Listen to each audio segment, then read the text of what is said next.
Hola, ¿qué tal? ¿Cómo están? Mi nombre es Claudio Bustos, abogado tributarista, socio fundador de Bustos Tax and Legal, firma especializada en asesoría y planificación tributaria para empresas y personas naturales. Vamos a hablar hoy día del término de giro de un negocio, el término de giro de una empresa, de una sociedad y qué es lo que ello implica desde el punto de vista tributario.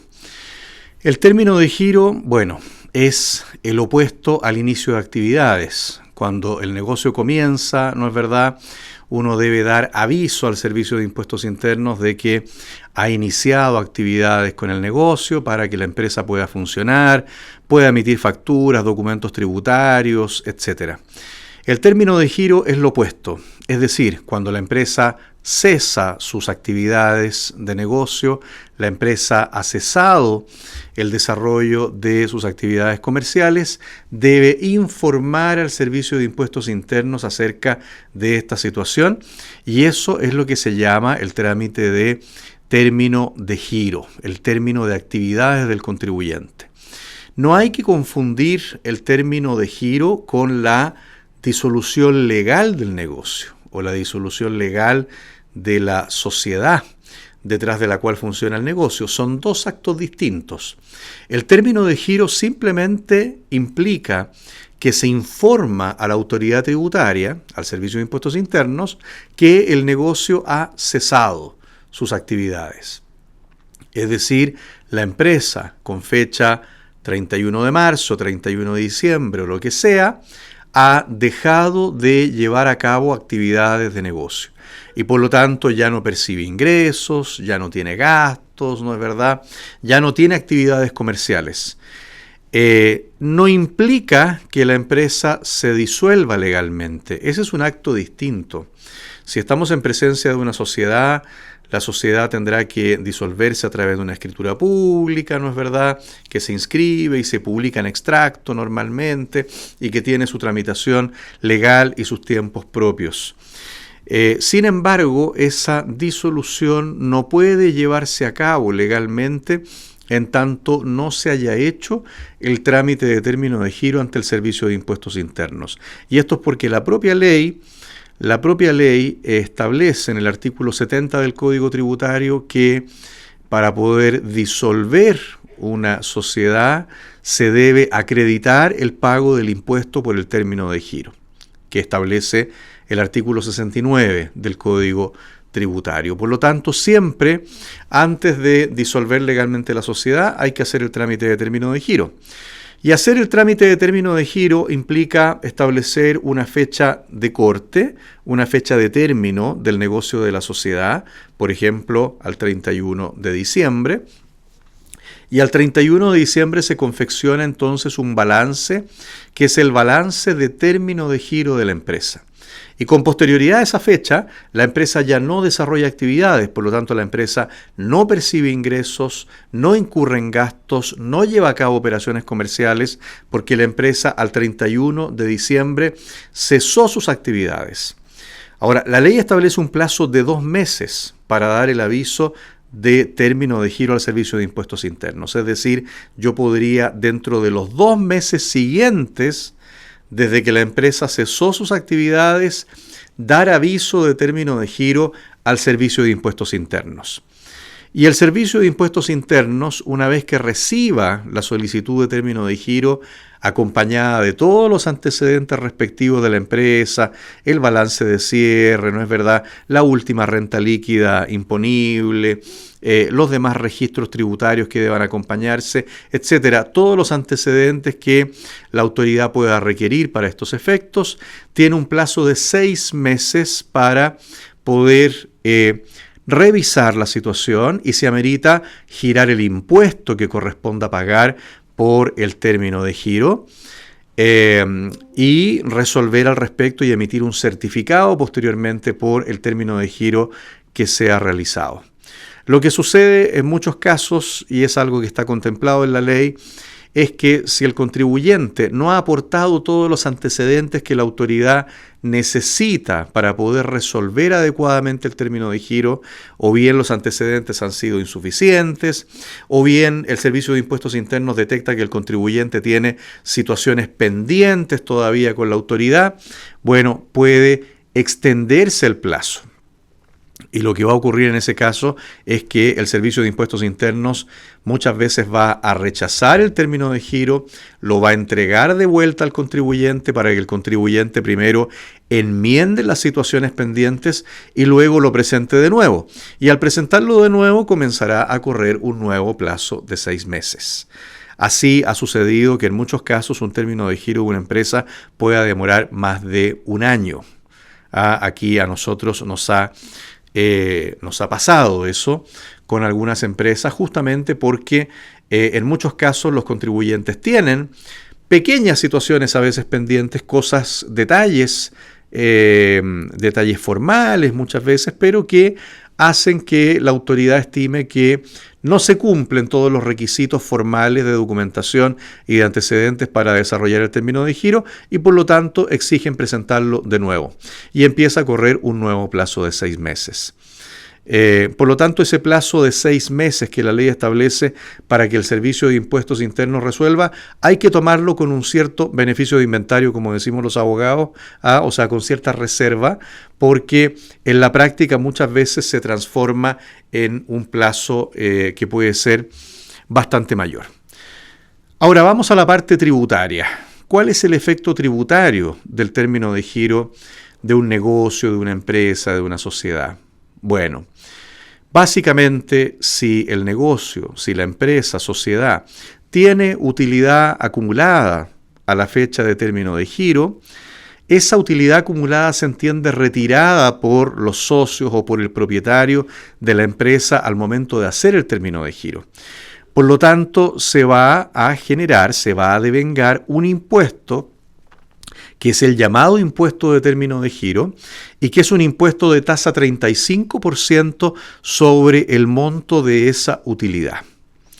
Sin embargo, ese impuesto en la práctica se paga de manera efectiva solamente cuando los socios, accionistas o propietarios de la sociedad o empresa son contribuyentes finales.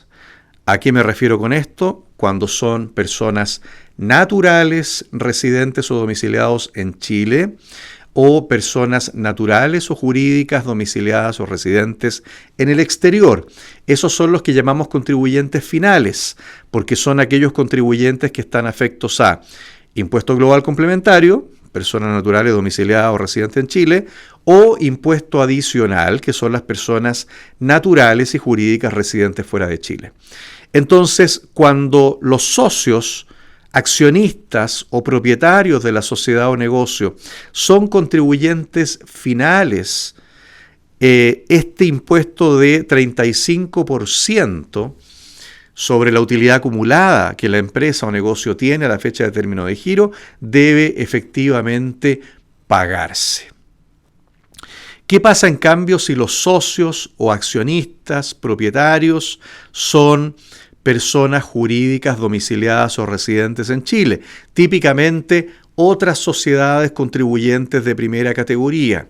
En ese caso, si bien el impuesto de 35% se devenga por el término de giro, por la utilidad acumulada, queda en suspenso, queda diferido hasta el término de giro de las empresas, socias o accionistas.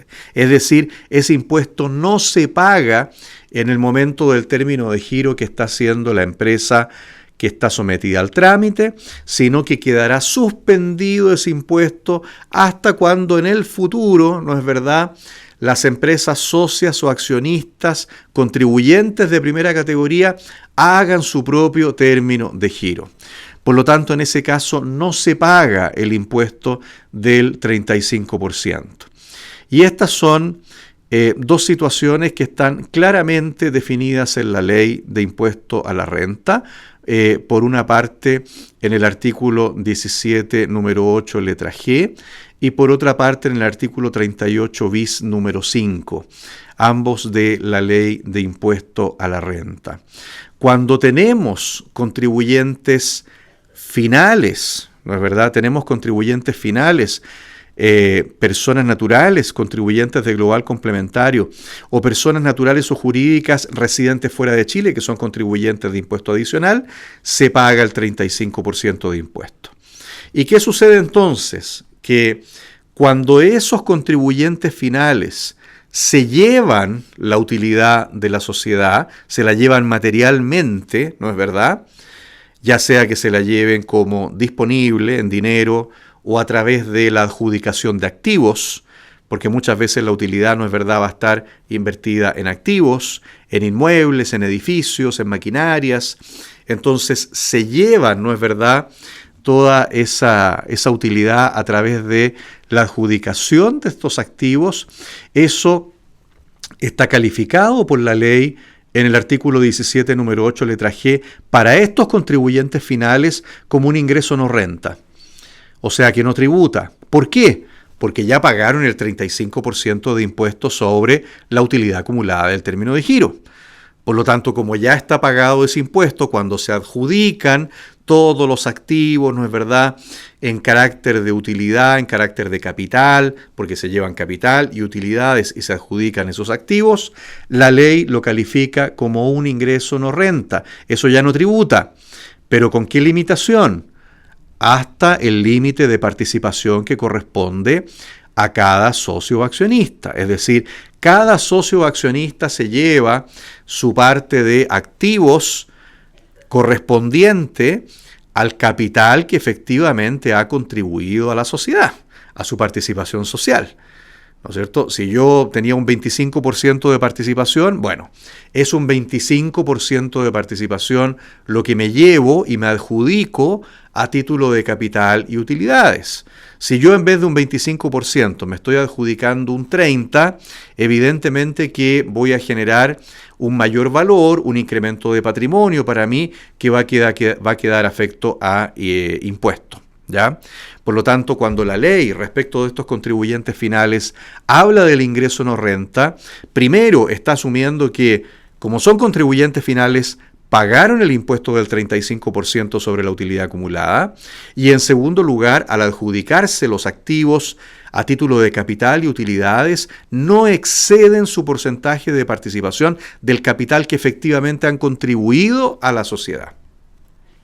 En cambio, si se trata de socios o accionistas que no son contribuyentes finales, que son, no es verdad, otras sociedades contribuyentes de primera categoría, domiciliadas residentes en Chile, que tributan en Chile.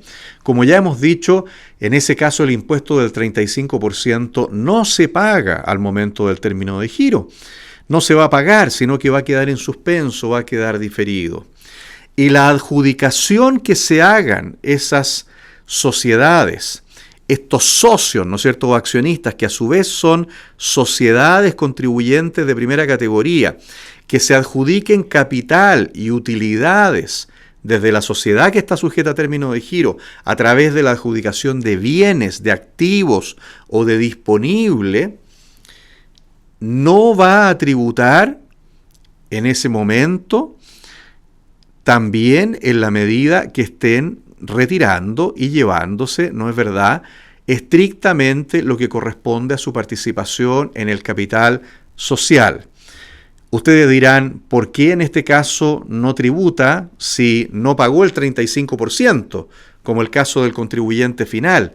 Bueno, la verdad no es que no esté tributando, sino que se está llevando por una parte capital, que el capital nunca va a tributar porque el capital es un ingreso no renta per se, de acuerdo al artículo 17, número 7 de la Ley de Impuesto a la Renta, y por otro lado se está llevando utilidades. ¿Qué son las utilidades? Las utilidades son dividendos.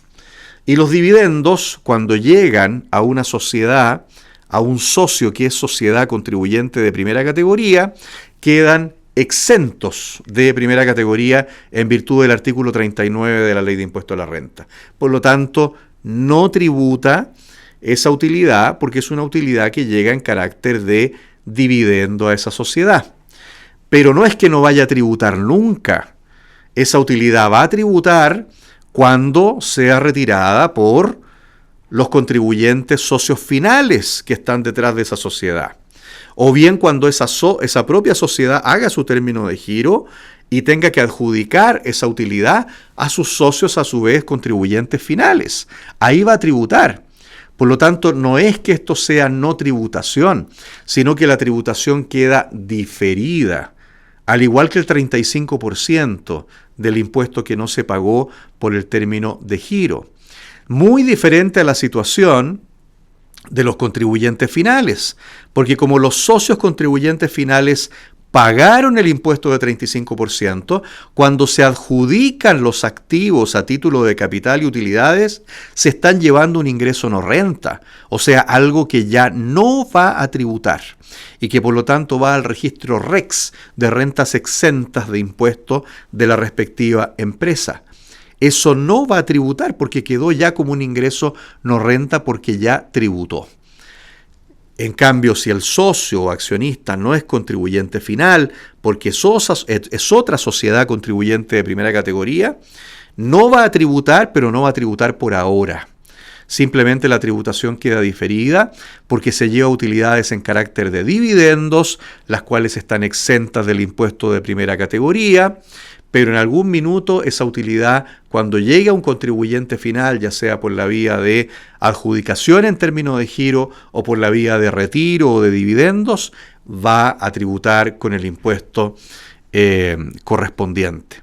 Por lo tanto, son dos situaciones distintas. Y todo esto siempre en la medida que el accionista o socio se adjudique capital y utilidad en activos que no sobrepasen el porcentaje de capital social que ese socio o accionista efectivamente ha contribuido a la sociedad. Ese capital social que efectivamente ha aportado a la sociedad, su participación social. Si percibe un exceso sobre ese monto, evidentemente que va a haber una tributación por un mayor valor, por un incremento de patrimonio para ese socio o accionista. Es un tema que quizás no es tan simple de explicar o de entender a la primera, pero espero haberlo explicado de la forma más clara y simple posible.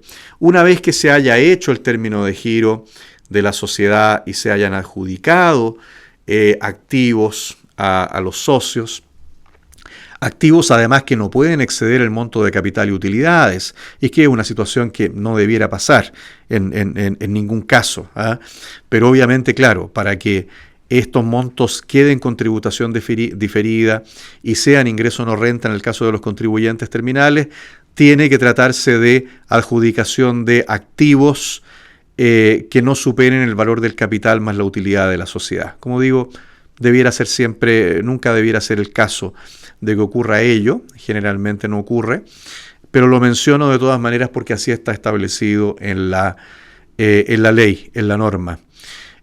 Una vez hecho el término de giro, se puede proceder a la disolución legal de la sociedad con todo lo que ello implica, las escrituras, etcétera, lo que corresponda, o también, si los socios o accionistas prefieren, la pueden mantener existente. No hay ningún problema para que se mantenga la sociedad existente, vigente, aún habiéndosele hecho término de giro. Porque en el futuro los mismos socios podrían decidir reactivar esa sociedad y por lo tanto volver a hacer el inicio de actividades, reactivarle el giro. No hay ningún problema para que ello se pueda realizar. Porque como hemos dicho ya, término de giro y disolución de la empresa o sociedad desde el punto de vista legal son dos temas distintos. Eso es por hoy, mis amigos. Les mando un cordial saludo. Soy Claudio Bustos, abogado tributarista, socio fundador de Bustos Tax and Legal, firma especializada en asesoría y planificación tributaria para empresas y personas naturales. Que estén muy bien. Chao, chao.